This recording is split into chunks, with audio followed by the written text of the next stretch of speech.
Hello जी, अस्सलाम वालेकुम। कैसे हैं आप सब? आई होप ठीक होंगे। अल्हम्दुलिल्लाह मैं भी बिल्कुल ठीक हूँ। Welcome to my channel Sathiya but.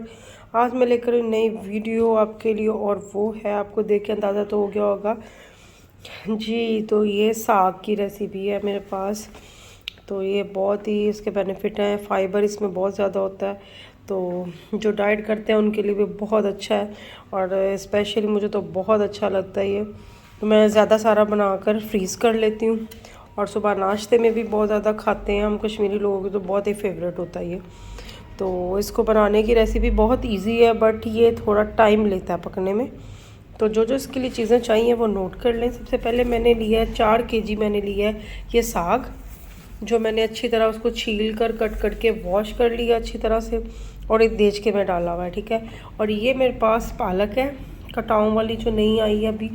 तो ये मैंने 2 केजी ली है इसका, ठीक है। इसको भी मैंने इसके पत्तों को तोड़ लिया है और अच्छी तरह इसको वॉश कर लिया। वॉश करने के बाद इसको मैंने ये स्ट्रेनर में डाला हुआ, पानी इसका रिमूव हो गया। और ये मेरे पास है बाथू, ठीक है। ये मेरे पास है बाथू है, जो एक गट्ठी मैंने ली है। इसको अच्छी तरह, इसमें मिट्टी बहुत होती है, इसके भी पत्ते जो होते हैं वो तोड़ते हैं। तो ये जो है ना, मैंने इसके पत्ते तोड़ के पानी में डिप किया हुआ। अच्छी तरह इसको मैं वॉश कर चुकी हूँ, फिर भी कहीं वो मिट्टी ना रह जाए तो फिर सारा साग ख़राब हो जाता है। मैं अच्छी तरह वॉश 4-5 दफ़े इसको कर चुकी हूँ। तो फिर भी मैंने इसको पानी में डिप किया हुआ है। फिर पानी से निकाल के इसको उतनी देर तक कोई मिट्टी का कोई ज़रात रह जाते हैं तो फिर ये क्लीन हो जाएगा। और इसमें से पानी से निकाल के फिर यूज़ करूँगी। और इसके लिए जो जो चीज़ें चाहिए, कुछ ज़्यादा इसमें स्पाइस नहीं जाते। नमक 1 टेबल स्पून डाल रही हूँ, 1 टेबल स्पून इसमें लाल पिसी हुई मिर्च है, थोड़ी सी हल्दी है इसमें, और इसमें लहसुन एक पूरी पोथी डाल रही हूँ। हरी मिर्च है इसमें तकरीबन, मैं बहुत ज़्यादा इसमें जाती हैं। अगर अपने स्पाइस के हिसाब से जो कम लेते हैं वो कम डाल सकते हैं। ये तकरीबन मेरे पास 15 से 20 हरी मिर्चें थी जो मैंने कट कर ली हैं, और कुछ मैं इस टाइम डालूँगी। ये हरी मिर्चें सारी इस टाइम डालूँगी, कुछ एंड पे मैं जब तड़का डालूँगी ना तो फिर वो ग्राइंड करके डालूँगी, उसका भी बहुत टेस्ट आता है। तो चले इसको रेडी करते हैं जी। तो मैं सॉरी टू से मैं ये बताना भूल गई थी आपको कि इसमें 1 प्याली जो है ना फुल भर के आटा भी जाता है। आटा कोई सा भी नॉर्मल जो घर में यूज़ करते हो, अगर वाइट यूज़ करते हैं तो वाइट जाएगा, और अगर आप मिक्स यूज़ करते हैं, जो भी आप यूज़ करते हो आप, वो 1 प्याली इसमें आटा भी जाता है। तो चलें इसको रेडी करते। तो सबसे पहले मैंने देचके को चूल्हे के ऊपर रख दिया और फुल फ्लेम कर दिया इसका, क्योंकि मेरा देचका है छोटा। और अभी मैंने ये साग तो डाल दिया इसके अंदर, बट मैंने अभी इसमें पालक और बाथू भी डाले। इसको फुल फ्लेम पे मैंने रखूँगी। 5 मिनट इसको लगने फुल फ्लेम पे आते हुए, इसको बॉयल आते हुए। जब इसको बॉयल आ जाएगा तो ये ऑटोमेटिकली नीचे बैठ जाएगा, स्टीम के ज़रिए नीचे होगा। तो फिर मैं आपको बताती जाती हूँ कि इसके अंदर क्या क्या डालना है। इसमें बाथू भी मैंने डाल दिया। फ्लेम मेरा फुल ही है इस टाइम पे। जो मैंने आपको स्पाइसेस बताए थे इसके, ये बिस्मिल्लाह, ये सारे इसके अंदर डाल देंगे हम। उसके बाद जो है ये जितनी भी हरी मिर्च और ये लहसुन वगैरह, ये सारा इसके अंदर डाल देंगे हम। उसके बाद जो है ना, हम इसको अच्छी तरह ना नीचे की तरफ दबाएंगे। और तो स्पून ले लें, कुछ भी ले लें आप, नीचे की तरफ ऐसे दबाएंगे। इसका पानी जो है ना खुद निकलेगा, क्योंकि वो अच्छी तरह वॉश किया होता है, उसके अंदर पानी तो होता है साफ साफ, ठीक है। इस टाइम पे ये नीचे और चला गया, देखिए दबाने से और नीचे हो गया अच्छी तरह। तो इस टाइम पे जो बाकी मैंने आपको पालक बताई थी ना, वो अब डालेंगे। तो इसके अंदर अब पालक डालते हैं। देखिए बिस्मिल्लाह, सारी पालक डालते जाएंगे। इसको भी अच्छे से वॉश करना है, उसको दबाते जाएंगे नीचे की तरफ। फ्लेम मेरा फुल ही है। जिनका देश का बड़ा हो, ये सब कुछ ऐसे हुए इकट्ठा भी डाल सकते हैं, ठीक है। तो देखिए कितनी तेज़ी से पकड़ा बॉयल आ रहा है इसको। अभी मैंने पालक डाल दी है इसको, अभी थोड़ा बॉयल इसको और लगी, देखिए सारी डाल दी है। फुल फ्लेम है मेरा। ये आहिस्ता आहिस्ता स्टीम से नीचे जा रहा है इस टाइम। इसमें तकरीबन 1 से 2 गिलास जी। तो ये देखें 10 मिनट फुल फ्लेम पे मैंने इसको बॉयल किया, और ये देखें पतीले से कितना नीचे चला गया। इस टाइम पे अब हम फ्लेम इसका लो करना है। तो इस टाइम पे हम इसको फुल पानी से भर देंगे। बिस्मिल्लाह, कितना ये फुल हो सकता है पतीला, इसको फुल कर देंगे पानी से, और एक बॉयल आने देंगे, ठीक है। इसको हिला लेंगे, मिक्स कर लेंगे ताकि नीचे तक पानी और चला जाए, मिक्स हो जाए। और एक बॉयल आने दें। बॉयल इसका आता है तो इसको जो इसकी फ्लेम है ना बिल्कुल दम से थोड़ी सी ऊंची कर दें आप। तकरीबन इसको आप रख दें 4 से 5 घंटे के लिए। मैं तो सारी रात रख देती हूँ, बट गैस चली जाती है उस वजह से प्रॉब्लम हो रही है। अगर दिन में है तो सारा दिन मैं रख देती हूँ, इस तरह है। तो फिर अब सारा दिन पकाती हूँ, फिर रात को जब गैस चली जाती है फ्लेम बंद कर देती हूँ, सुबह उठ के फिर इसको थोड़ा पका के फिर मैं मतलब इसको यूज़ करती हूँ, जो इसका प्रोसीजर नेक्स्ट होता है। अभी मैं इसको रख रही हूँ 4 से 5 घंटों के लिए बिल्कुल लो फ्लेम पे। इस दौरान आप पानी चेक करते रहें, पानी कम हो फिर इसको फुल कर दें। इसको पानी डालते जाओ, अच्छी तरह इसको 4 से 5 घंटे तक बिल्कुल लो फ्लेम पे पकने तक कवर कर दें। मैं पका लूँ 4 से 5 घंटे, उसके बाद मैं आपको दिखाती हूँ इसकी क्या कंडीशन है नेक्स्ट। जी तो ये देखिए मैंने तकरीबन इसको 5-6 घंटे रात तक, जब तक गैस नहीं गया, मैंने इसको अच्छी तरह पकाया। उसके बाद सुबह नमाज के लिए जब उठी हूँ तब फिर मैंने ना इसका फ्लेम ऑन कर दिया था और थोड़ा पानी डाल दिया था।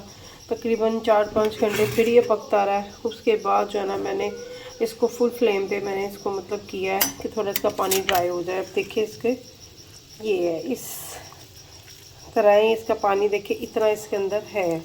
अभी इसी में इसको अच्छी तरह ग्राइंड करेंगे और देखिए अच्छी तरह ये गल चुका है, टेंडर हो चुका है बहुत। ये देखिए स्मूथली सा हाथ से, ये देखिए इस टाइम पे अगर आप ग्राइंड नहीं करते, मतलब घोटना होता है एक जिसके साथ घोट लेते हैं जैसे, तो उसके साथ कर सकते हैं तो वेल एंड गुड। बट मैं जो ग्राइंडर करती हूँ इसको, तो जो है ना इस टाइम पे आपने इसके अंदर जो मैंने आपको ये 1 प्याली जो आटा बताया था तो वो थोड़ा थोड़ा डालते जाओ, इसको घोटते जाए। अदरवाइज़ जो है ना इसको मैं ग्राइंडर में डालती जाऊँगी थोड़ा थोड़ा, और इसको ना थोड़ा सा वो मैं आटा डालूँगी थोड़ा थोड़ा करके इसके अंदर। देखें ये ग्राइंडर में डालूँगी इसको इसी तरह। देखिए थोड़ा पानी भी इसका साथ जाना चाहिए क्योंकि इसमें आटा तो ड्राई होगा ये फिर ऐसे। ये थोड़ा ग्राइंडर में डालूँगी, इससे मैं तकरीबन ये देखें 1 चम्मच और 2 चम्मच इतना थोड़ा करके ना इसमें मैं खुश्क जो आटा ड्राई आपको बताया था ये डालती जाऊँगी। इसको ग्राइंड करती जाऊँगी और किसी दूसरे बर्तन में डालती जाऊँगी। ये मैं कर लूँ तो दिखाती हूँ आपको कैसा स्मूथली सा इसका पेस्ट बनता है। जी ये ग्राइंड करके इसका टेक्सचर इस तरह का बन गया है, ठीक है। ये देखिए ऐसा स्मूथली सा इसका टेक्सचर बन जाएगा।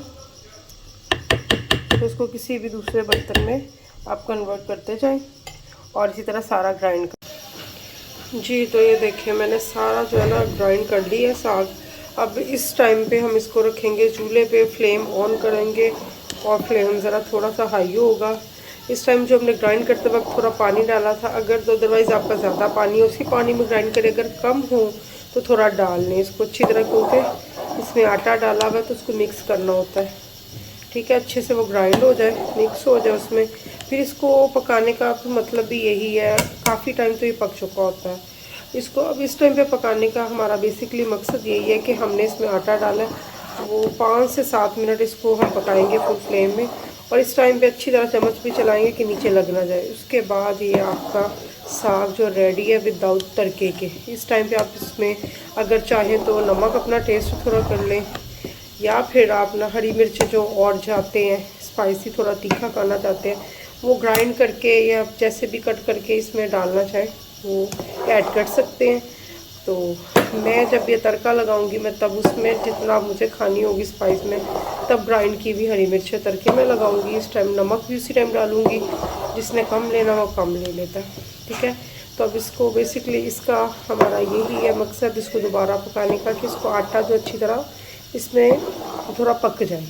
उसके बाद इसको ठंडा करें। आप इसको फ्रीज़ कर सकते हैं जितना टाइम मर्ज़ी के लिए, कम से कम 1 मंथ के लिए आप इसको कर सकते हैं अच्छे से फ्रीज़। निकालें, तड़का लगाएं, उसी टाइम इसको खाएं तो आप देखें बिल्कुल फ्रेश होगा ये आपके लिए, ठीक है। तो अब इसको फ्रीज़ कर सकते हैं ठंडा करने के बाद। तो मुझे अब जितना चाहिए होगा मैं खाना है उतना मैं निकाल लूँगी इसको, बाकी इसको फ्रीज़ कर दूँगी और जो है ना फिर मैं तड़का लगाती हूँ बाकी का, तो आपको फिर इसकी फ़ाइनल लुक दिखाती हूँ। तो 5 से 7 मिनट इसको पकाएं। देखिए इसको बॉयल आने लग गए हैं अच्छे से, साइडों से पकने लग गए। इस टाइम पे बहुत केयरफुली इसको पकाना है क्योंकि इसकी छींटें पड़ती हैं बहुत ज़बरदस्त। ये ऊपर गिरता है, तो फिर ये ना हो क्या आपके हाथ वगैरह पे कोई छाले वगैरह बन जाए, फेस पे भी। तो बहुत केयरफुली इसको इस टाइम पकाना है अच्छे से। ये देखिए पकड़ा है, साइडों से देखिए ये पकड़ा है किस तरह। तो आटा है इस टाइम पे ये लग जाता है नीचे, ठीक है।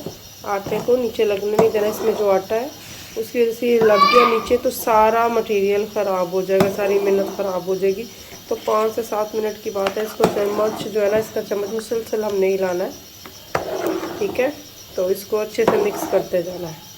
तो 5 से 7 मिनट के बाद आप इसका फ्लेम बंद कर दें, इसको ठंडा करें और जैसे मर्ज़ी उसी टाइम तड़का लगाएं, खाएं या इसको फ्रीज़ करें, या आपकी चॉइस है। तो ये मैं इसको पका लूँ, फिर मैं तड़का लगाती हूँ तो आपको बताती हूँ तड़के में क्या क्या चीज़ें डलेंगी ये, ठीक है। तो चले मैं बताती हूँ आपको तड़के की भी चीज़। जी, तो तड़का लगाने लगे हम साग को। ये जितना साग मुझे चाहिए था मैंने निकाल लिया, बाकी फ्रीज़ कर लूँगी, जब भी चाहिए होगा तड़का लगाऊंगी और यूज़ कर लूँगी। उसके बाद मेरे पास ये तड़के के लिए थोड़ा सा प्याज है बिल्कुल, क्योंकि मैं ज़्यादा बच्चे मेरे अच्छा नहीं समझते, खाते नहीं है मतलब प्याज इसमें तड़के के लिए। तो लहसुन और अदरक का ज़्यादा लगाती हूँ मैं तड़का इसमें। तो अपनी चॉइस है, प्याज का भी लगा सकते हैं आप। और थोड़ी सी ये हरी मिर्च ग्राइंड की हुई है जो इसके स्पाइस को ज़रा थोड़ा बढ़ा देंगी, अगर जिसने नहीं डालनी तो साग में ऑलरेडी डाली हुई है, ठीक है। उसके बाद ये बटर है मेरे पास, उसके बाद जो है ना मेरे पास देसी घी है ये, ठीक है। ये हम यूज़ करेंगे। तो तड़का लगाते हैं और बताती हूँ आपको कैसे लगा। जी, तो ये फ्राई पैन मैंने ले लिया और इसमें ये देसी घी डाल लिया।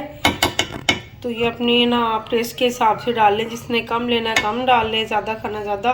तो उसके बाद जो है ना ये इसमें जितने भी हैं मतलब ये जो बताएं आपको प्याज लहसुन अदरक ये इसमें डाल देंगे। बिस्मिल्लाहिर्रहमानिर्रहीम। और इसको थोड़ा सा फ्लेम मीडियम करेंगे इसका, और इसको अच्छे से जो है ना इसमें हल्का सा फ्राई करेंगे, ठीक है। नमक आप अपने टेस्ट के हिसाब से देख सकते हैं, जिसको कम लगे ज़्यादा लगे वो उसके बाद देख लें आप टेस्ट इसका। नमक टेस्ट करेंगे जब तो कम लगे थोड़ा सा डाल लें, मैंने कम डाला था उसमें, ठीक है। देखिए पकड़ है, मैं बस दरमियाना इसमें ऑयल डाला है, ज़्यादा नहीं डाला ना कम डाला है, क्योंकि मैंने एंड पे बटर भी डाला है इसमें, ठीक है। इस टाइम पे ये देखें ये जो तड़का लग रहा है इसको रंग दी जी। तो फिर ये हरी मिर्चें जो है ये इसके अंदर डालेंगे, तो थोड़ी फ्रीज हुई हुई है जी। तो तड़का जो प्याज वगैरह अदरक लहसुन हल्के से लाइट ब्राउन हुए मैंने साग डाल दिया इसमें। तो देखिए अच्छे से ये मिक्स हो गया, ऑयल इसके ऊपर आ गया। अब मैं आपको इसको डिश आउट करके दिखाती हूँ फाइनली जी। तो ये है साग की फाइनल लुक। आई होप आपको अच्छी लगी होगी। अच्छी लगी तो लाइक कर दें, शेयर कर दें, सब्सक्राइब कर दें, बेल आइकन के बटन को भी प्रेस कर दें और प्लीज़ सब्सक्राइब कर दें। तो अगर मैं ज़रूर ट्राई कीजिएगा, बहुत मज़े का यम्मी बनता है। और इस टाइम ये सर्विंग के टाइम ऊपर मक्खन डालें और गरम गरम इसको नान पराठे रोटी जिसके साथ मर्ज़ी आप ये खाएं, सादा भी खाएं। तो ये मक्खन डाल के इस टाइम मेल्ट होता है, साथ साथ खाते जाए, इतना मज़ा आता है इसमें, बहुत यम्मी बनता है। और वैसे भी सर्दी की स्पेशल डिश होती है ये, तो आप ज़रूर ट्राई कीजिएगा। दुआओं में याद रखिएगा। खुदा हाफिज़।